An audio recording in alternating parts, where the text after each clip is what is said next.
പാചകറാണി ഇതൊന്നും വർക്കൗട്ട് ആവൂ? അല്ല, എഴുതി പാസ്സാവുന്ന പരീക്ഷയാണെന്നുണ്ടെങ്കിൽ ഇങ്ങനെ കുത്തിയിരുന്ന് പഠിക്കണം. ഇതിപ്പോ പാചകമാകുമ്പോ ചെയ്ത് തന്നെ പഠിക്കണം.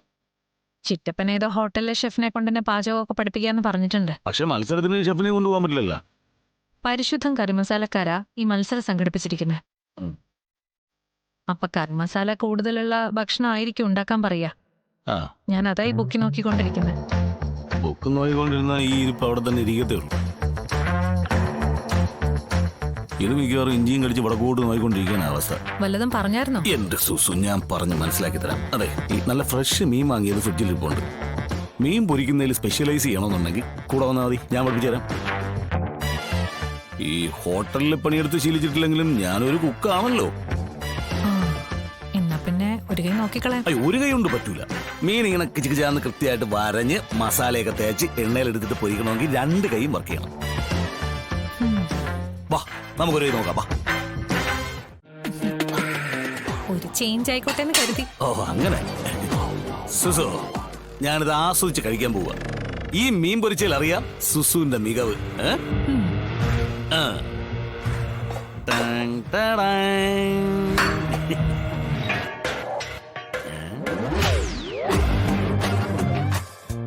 ഇതെന്ത് കരിമീനോ? നന്നായിട്ട് കരിഞ്ഞിരിപ്പുണ്ടല്ലോ. സുസു, ഇങ്ങനെയാണ് നീ പാചകം ചെയ്യാൻ പോകുന്നെങ്കിൽ കുറെ പാടുള്ളൂ. കുറച്ച് കരിഞ്ഞെന്നല്ലേ ഉള്ളൂ, വേറെ കുഴപ്പമൊന്നുമില്ലല്ലോ. വേറെ കുഴപ്പമൊന്നുമില്ല, കഴിക്കാൻ പറ്റത്തില്ല, അത്രേ ഉള്ളൂ. എന്റെ സുസു, നീ മത്സരിക്കാൻ പോകുന്നത് പാചകകല വിദ്യയാക്കിയിട്ടുള്ളവരടുത്താണ്. കാര്യങ്ങൾ വ്യക്തമായിട്ട് അറിഞ്ഞ് മനസ്സിലാക്കി പോയില്ലെങ്കിലേ സുസു നീ പാടുപെടും. ഞാനേ ചിറ്റപ്പൻ പറഞ്ഞ ഹോട്ടലിലെ ഷെഫിനെ കാണാൻ പോവാ. അയാൾ നല്ല കൃത്യമായിട്ട് പാചകം പഠിപ്പിച്ചു തരും, കേട്ടല്ലോ.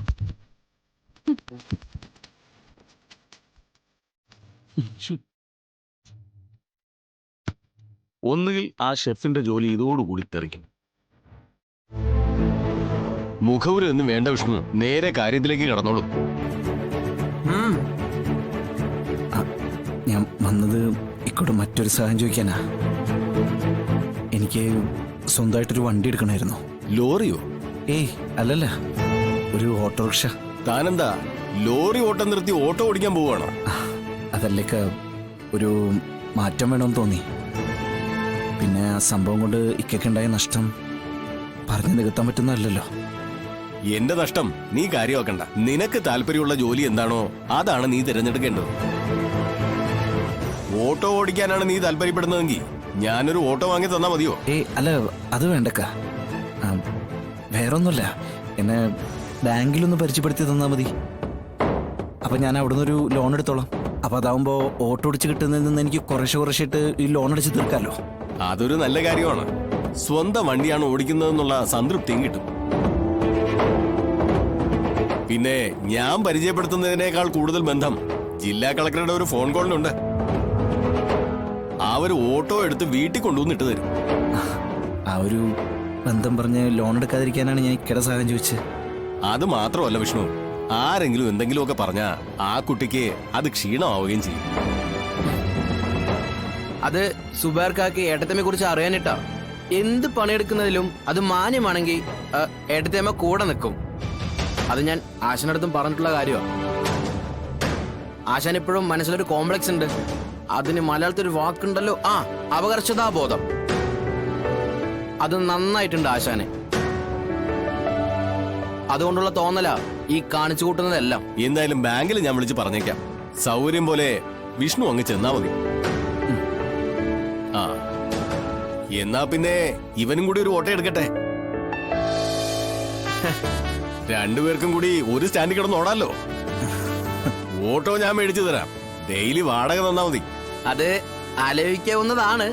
ആദ്യം ആശാൻ വണ്ടി എടുക്കട്ടെ, അത് കഴിഞ്ഞിട്ട് നമുക്കൊരു കൈ നോക്കാം. പരിശുദ്ധം കറി മസാല അങ്ങനെ എന്തോ അല്ലേ അവരല്ലേ നടത്തുന്നത്? ശാരദാമ്മയും പങ്കെടുക്കുന്നുണ്ടോ? അവരിവിടെ വന്നിരുന്നു. ഓ, പക്ഷെ ഞാനൊന്നുമില്ലെന്ന് അപ്പൊ തന്നെ അവരോട് പറഞ്ഞു. എനിക്കങ്ങ് വയ്യ. കുറെ നാളുകൾക്ക് മുമ്പ്, ഇവളുടെ കല്യാണത്തിന് മുമ്പ് ഒരു മത്സരത്തിൽ പങ്കെടുത്തതിന്റെ അനുഭവം ഇതുവരെ മാറിയിട്ടില്ല. വെറുതെ എന്തിനാ അറിയുന്നവരുടെ ഇടയിൽ കിടന്ന് വെറുതെ മത്സരിച്ച് വെറുപ്പ് സമ്പാദിക്കുന്നത്? ഓ, സത്യാമ്മയൊക്കെ പങ്കെടുക്കുന്നുണ്ടെങ്കിൽ ഞാൻ ആ ഭാഗത്തോട്ടേ ഇല്ല. നീ വാ. അല്ല ശാന്തിച്ചി, സത്യാമ്മ പങ്കെടുക്കുന്നു എന്നുള്ളത് ഉറപ്പാണോ? അതെ, സത്യാമ്മ പങ്കെടുക്കുന്നത് രാഘവൻ സാറിന് വേണ്ടിയാ കുഞ്ഞെ. സാറിന് എന്തൊക്കെയോ അസുഖങ്ങളൊക്കെ ഉണ്ട്. ചികിത്സിക്കുന്നതിന് ഒരുപാട് പൈസയൊക്കെ വേണമെന്നാ പറഞ്ഞിരിക്കുന്നത്. ഇത് ജയിച്ചു കിട്ടിയാൽ രാഘവൻ സാറിന്റെ ചികിത്സയ്ക്കുള്ള തുക കിട്ടുമല്ലോ. ആ ഒരു ആശ്വാസത്തിലാ സത്യാമ്മ ഇപ്പോ. ഒരല്പം വാശിയും മുൻകോപം ഉണ്ടെന്നേ ഉള്ളൂ. ആളൊരു പാവാ. ഇപ്പോ നന്നായി കഷ്ടപ്പെടുന്നുണ്ട്. എല്ലാം നഷ്ടപ്പെട്ടതിന്റെ ഒരു അങ്കലാപ്പും ഉണ്ടല്ലോ. എല്ലാം സത്യമായിട്ട് വരുത്തി വെച്ചതല്ലേ.